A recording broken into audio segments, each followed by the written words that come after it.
Once you learn it once, you scale by posting more. This strategy is completely different. Literally, the first product worked. 1.6 million. I love dropshipping. It changed my life. What's up, man? How you doing? I'm good. I'm good. How are you? Amazing. Long time no see. Yeah. Thank you. Thank you for everything. Like, first of all, Sure, for sure. this will remain forever. I will remain thankful forever. Seriously. No, I appreciate that. Appreciate that. And you're now into TikTok organic also, yeah? Yes, one guy joined, Jacob, and he was doing the normal program basically with me, and on the side he was doing organic. And all of a sudden, after like 2 weeks, he was hitting like 1K days after like literally no time spent. And I was like, what's going on here? And I checked it out, and he was just going viral and made an insane amount of sales. And that was the first time where I kind of it sparked my interest. And then a few more people joined the program who already made organic work. And I was like, all right, I see it This works. needs to be discovered. It needs to be discovered. Like, I have no idea what's going on here, but it definitely does work. But I just started to feel that there has to be some information that I'm missing. I don't want to just go, okay, so It's the very first time where I see a direct correlation of how much effort you put in to how much money you make. Once you learn it once, you scale by posting more. It's crazy, and it's the first time where there's no external bullshit, no nothing, no like it's literally a skill. After you know how to do it, that's it. we spoke last time, and at this time we had already started to see like real profits. We had started to see that we're gonna change our lives soon, we were obviously more dedicated into the whole project, and we were giving so much time. And now, obviously, by time we've gained so much experience, we've made, of course, a lot of profit, and this profit allows you to reinvest it in many things, in testing, in knowledge, in even if you are thinking about some ideas that can cost a little bit, like in the beginning, you want to get content from online, then now you get your creators easily to get a higher quality content. Once you have a winner product, then you're gonna obviously invest more in better videos, better content, original content.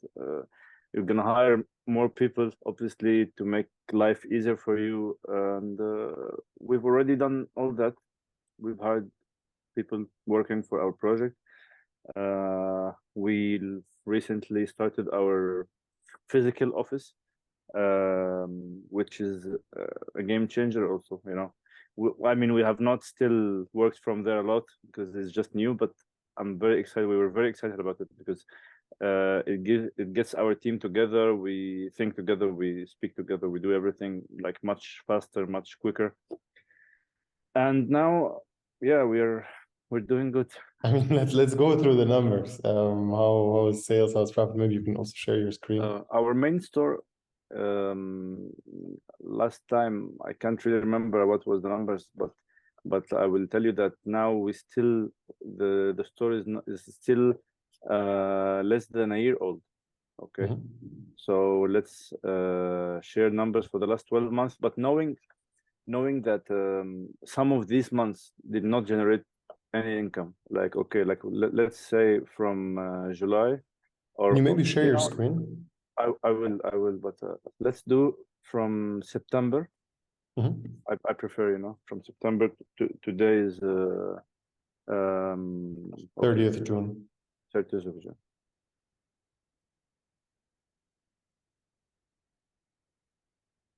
Okay, all right. So these are the numbers for this. Insane. Not too bad. Not too bad. So 1.6 million, 6% conversion rate. Obviously, average order value is wrong, but how much is it actually? The average order value, I mean, it depends. I don't want to like really speak about it because we've been through different phases. I'm not being confidential or anything, but I mean, it will be misleading because every bunch of months you sell a different product. And the average order value, I mean, if you wanna give it an average, I mean, it will be around $15 more or less. Yeah. But I mean, in some phases it was 14, 13, and in some phases it was even 20. Mhm. With, Understand. yeah, so and even conversion rate at some points it was 8%, Yeah. and at some points was 4.5, and it was okay. Mhm. And also one thing that you don't like doing, or you don't recommend doing, but we've been doing a little bit, is that we're also testing on this store Other products? other products. Yes, you've recommended that we don't do it, but Mhm.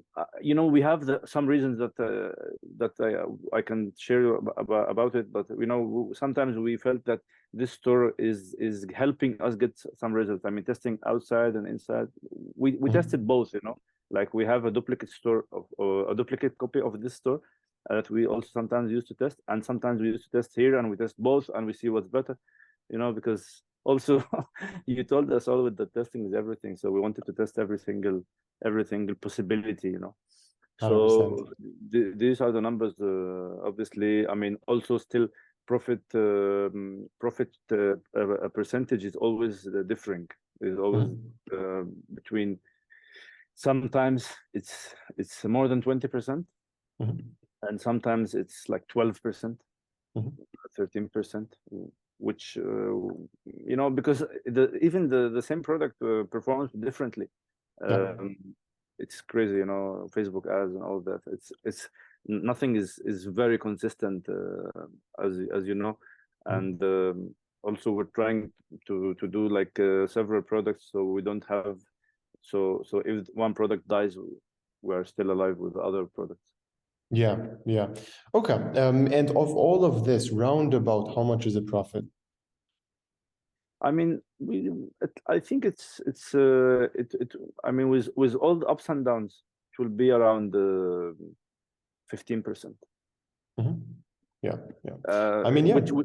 Which is not the perfect, which is not Mhm. perfect. Like I'm telling you, we could have done better. Like seriously, I'm not being Yeah. greedy or anything. I'm Mhm. completely satisfied. I'm happy. I'm thankful to God and to you. But it could have been better. It could have been. We've been slow in some things, like Mhm. in testing new products, in like you know, optimizing things. Some information we could have known earlier, yeah, like whatever. But overall, it's 15%, and it had the, obviously the prices of the supplier by time improved Yeah. also, like the cost, our cost of goods decreased by time. Mhm. So it's 15%, and it could have easily been like 17, 18% easily. Yeah, yeah. So one thing I've seen, which can be problematic, is when you have very good prices from your supplier, you start forgetting to work on the AOV. It's very easy to start seeing good numbers from suppliers and then basically think, all right, I'm profitable anyways, I don't have to have a higher margin. When in reality, if I already hear you have $14, $15 AOV on average, there was problems in the upselling there, you know. So I've seen the same thing with the guys who owned the warehouse, who basically also had like insanely cheap product cost, and they basically were super profitable already on a lower AOV, but it didn't matter because like you still lose out on the margin. Maybe before you stop the screen share, you can refresh the screen because people sometimes comment on that. Ah, okay, okay, sure. So let's refresh, but then the number is gonna restart again, but no problem. We're gonna. yeah, you can choose the time frame. Oh yeah, the time is the same. Okay. Mhm. Yep, there we go. Let me stop the screen share again now.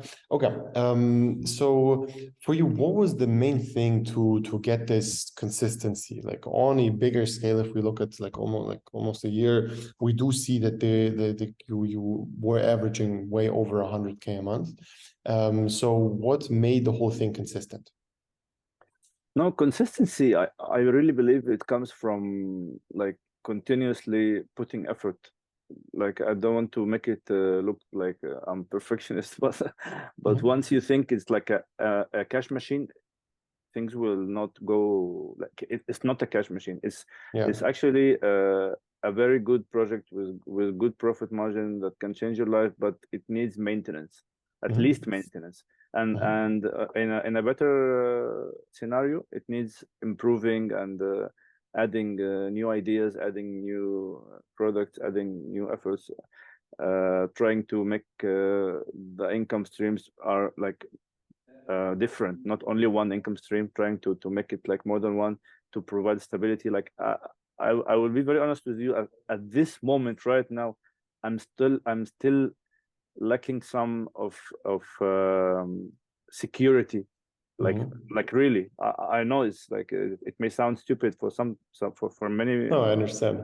Yeah, I still feel that things can stop anytime. Yeah, I mean, yeah, okay, you've saved money that can set you up for for a lot of time if things stop. But I mean, normally it's better than when you have like different stores, different niches, different products, different. The more different income streams, the 100%. more stability, which is something we did open the physical office to. Like this is the main goal. Got it. Got it. Okay. So like what was the goal previously when you started and what is it now? Maybe let's like, did anything change? Is it still everything the same? How is it now for you? Look, honestly, because I've been doing business all my life. Like Mhm. I've never worked from 9 to 5. So my goals are high from the very beginning. Like if you Yeah. remember when we spoke, I had told you that I'm not coming here like to earn 5K per month or 10K per month. We had like very high hopes from the beginning. Mhm. So I'm not gonna say the goals has changed. The goals are so big, but the mindset obviously has changed. We are having much better business mindset now. We've known a lot of information that we've did not know before. We understand the business much more, and obviously, if we had a goal to hit like $1 million profit in a year, which is not still not very close, we have to work hard. But obviously, I can see my next goals after that. That we want to make a 500,000 per month profit. They want to make like it's not easy. It's not easy with so many complications regarding payment gateways, regarding many like Facebook as like performing crazy ups and downs sometimes. It's there is a lot of ups and downs in all that, but definitely our first goal is not yet hit, but I can see even the goals that will come after, and there's no limit. Yeah, yeah, yeah, for sure.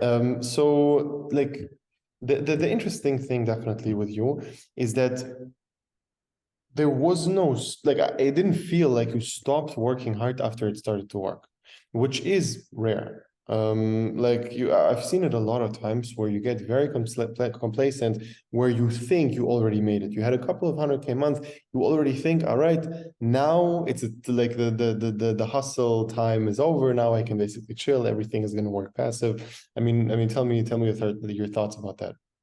I really believe that I got a little bit complacent when it started to work. Yeah. I believe this part. I mean, I was never complacent, but I could have done better in some Mhm. times. And actually, the biggest lesson was when at some point our main product started to perform less. Because you know what? Actually, it's crazy. At least more than $1 million from this revenue is just one product. At least Mhm. 1 million, or if not 1.2. But when it started to perform less, suddenly like the margins changed. So suddenly, some days are not even profitable, which is of course crazy. Yeah. And then suddenly you remember that you need to do the process from the beginning, and you could have easily avoided that by doing it while you're relaxed. When the Mhm. margins are high, this is the best Mhm. time when you Yes. can work harder, because you have more money, you can hire more people, you can do everything like relaxed, you can have a better clear mind. Because the worst thing is actually working while you're panicking. Mhm. It's not good. And like however the margin, how big it is, still when the margins start to decrease, you will like you will not feel good. Even if you're earning $1 million per month, if it start to be like 600, it's still insane amount of Yeah. money, but you still feel that you're not happy, Mhm. or something is wrong. So the best time to improve the business is when you're having like good margins. 100%. It's the same, like it's exactly like in a car where you feel the acceleration, but then when you're there, nothing changes. And then when you stop, it's the same thing where you instantly feel the drop and you start to panic and everything is shit.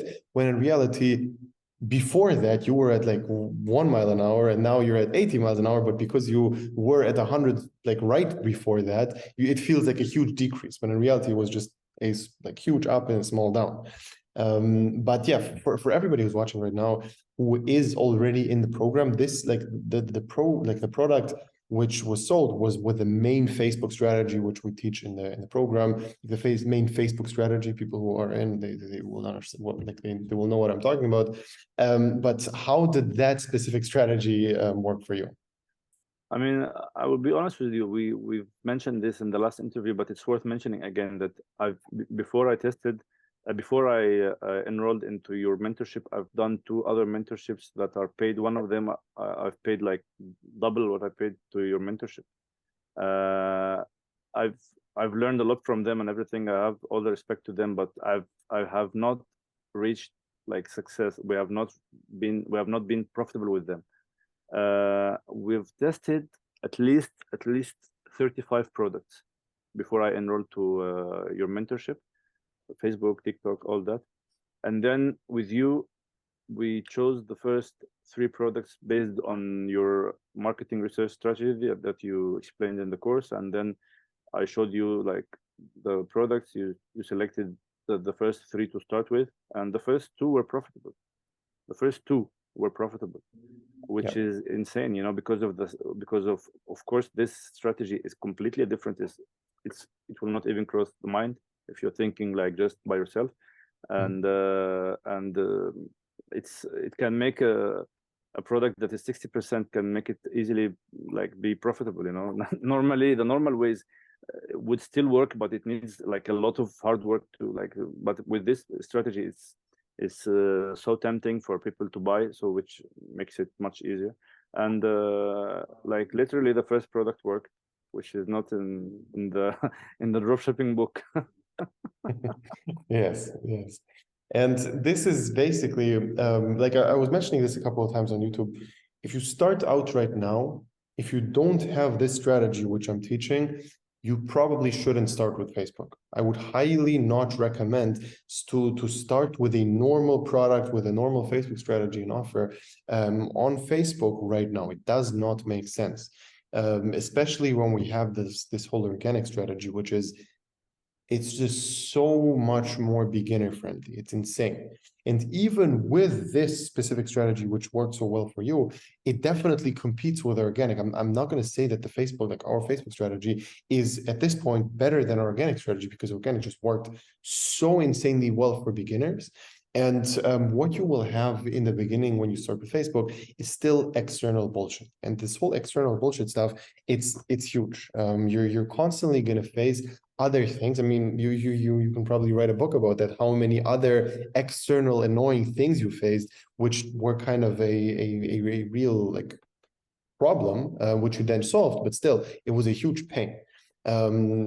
For you especially. I mean, if you are talking about the specific countries you come from, so it's like very bad payment providers and Facebook blocks. You also had a lot in the beginning. I remember we solved that with agency accounts, but still, there's going to be a bunch of problems with it.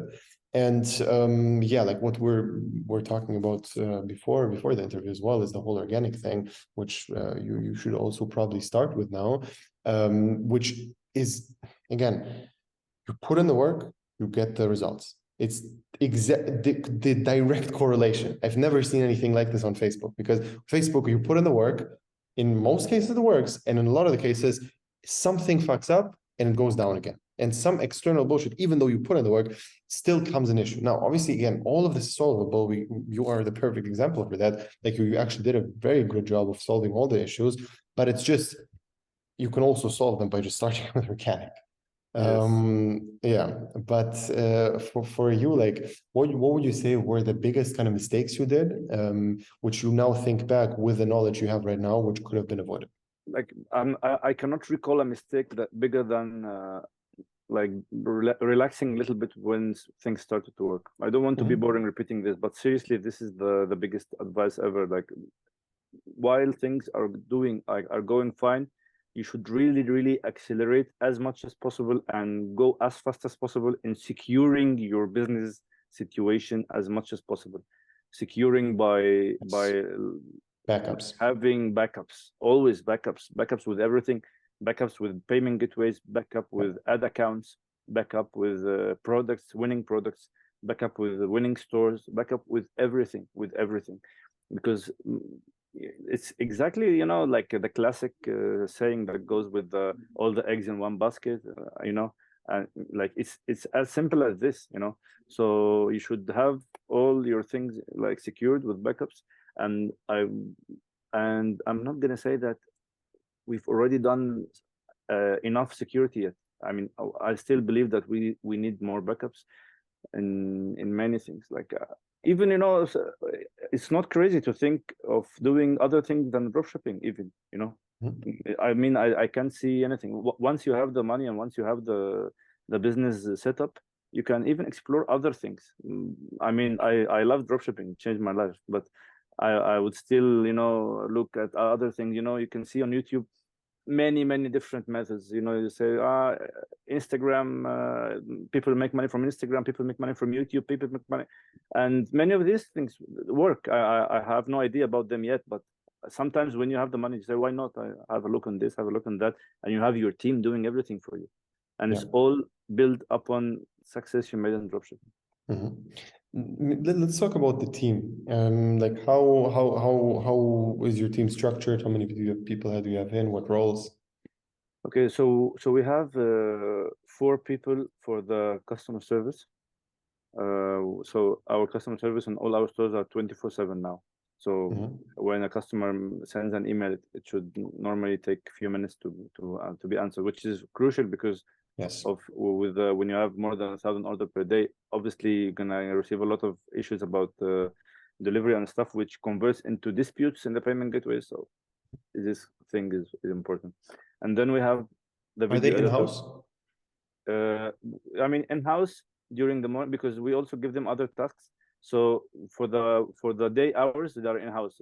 For the night shifts, they work remotely, but they're still in the city because all of them Okay. at some point. So they actually work at night in your city. They don't live in another time zone where it's for them to stay. No. They work at night in the city. Yes. Okay. Yeah. Because you know, we prefer to have a team that we get to meet face to face at some point. You know. Yeah. I mean, we used to have customer service remotely all the past month. We just converted recently.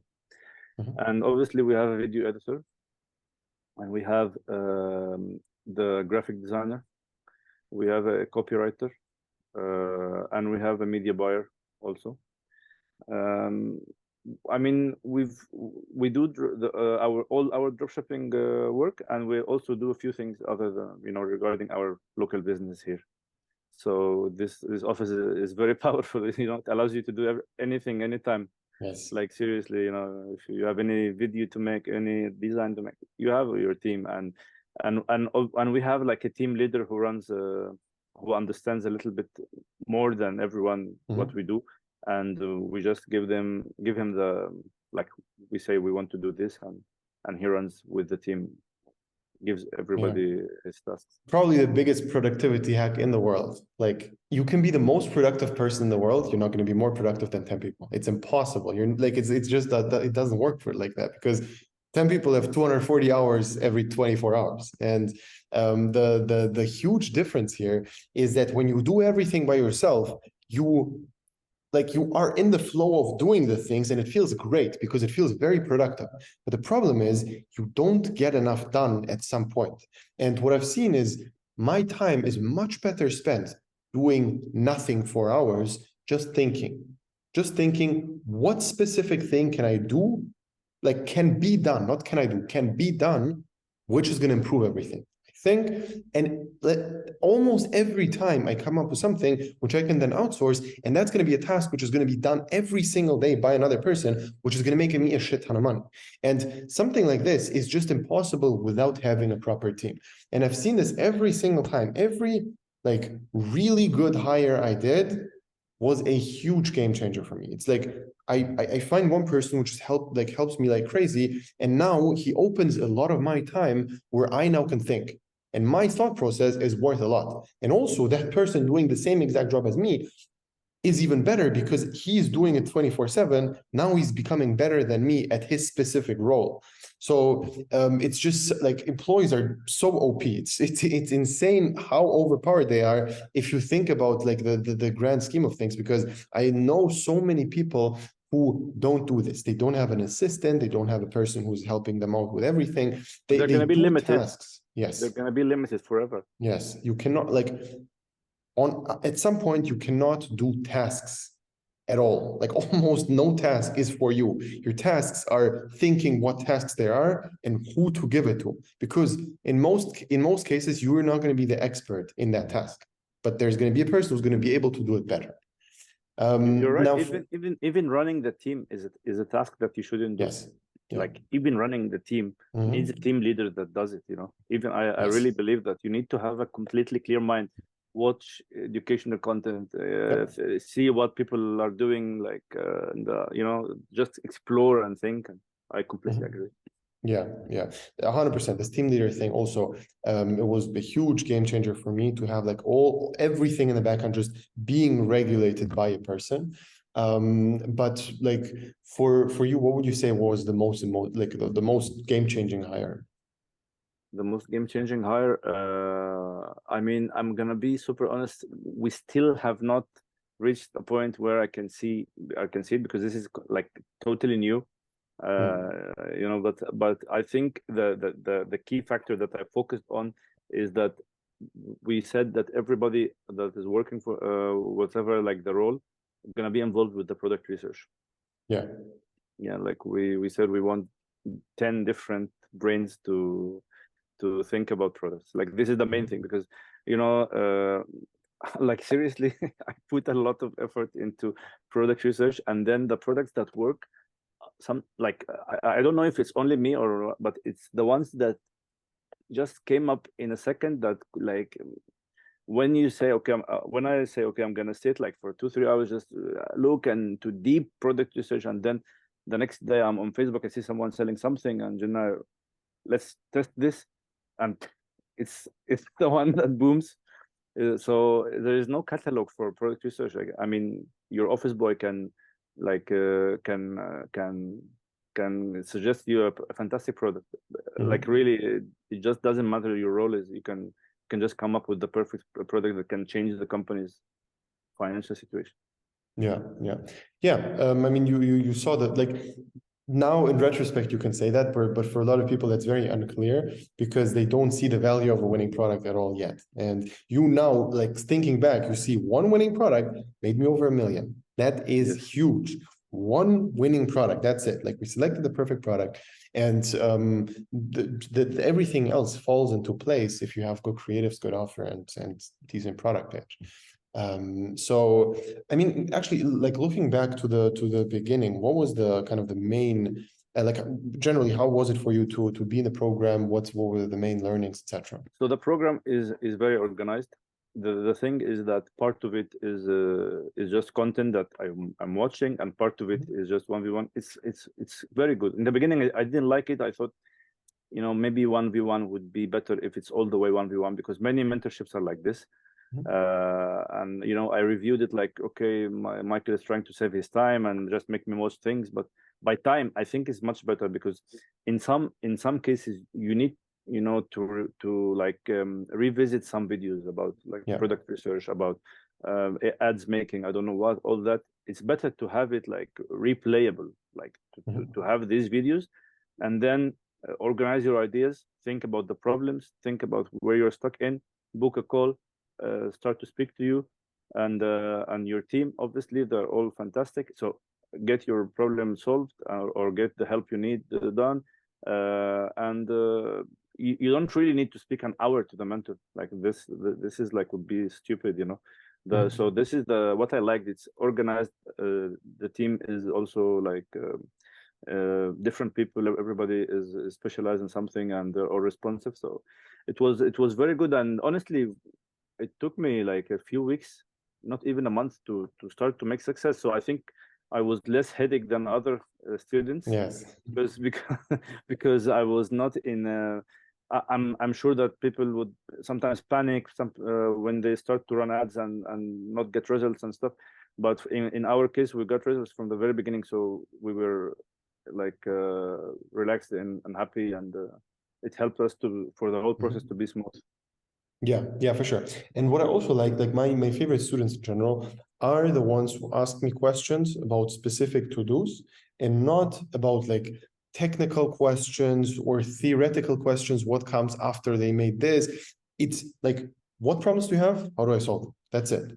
And also it's very important to note that this whole like you can Google how to set up a product page. You can ask Shopify support how to insert a GIF properly. It's like, this is not my job. Okay. My job is teach you how to build a business. I'm going to tell you what to do. You do it. And you also didn't come with me, like to me with questions like, okay, but how do I do this specific setup on Shopify? I tell you what to do and you figure it out. That's it. Yeah. I mean, you could have, I could have asked you a few things like, okay, but which app do you prefer to use for this? Sure. But since I have been already done a lot of research and came up with 3-4 apps to do one function, and then I would ask you which one you think is better, and from your experience, you already know this one. So it takes 1 second of your time.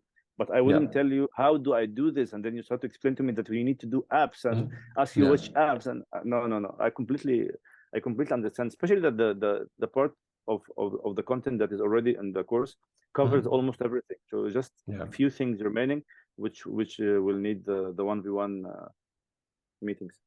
Yeah, for sure.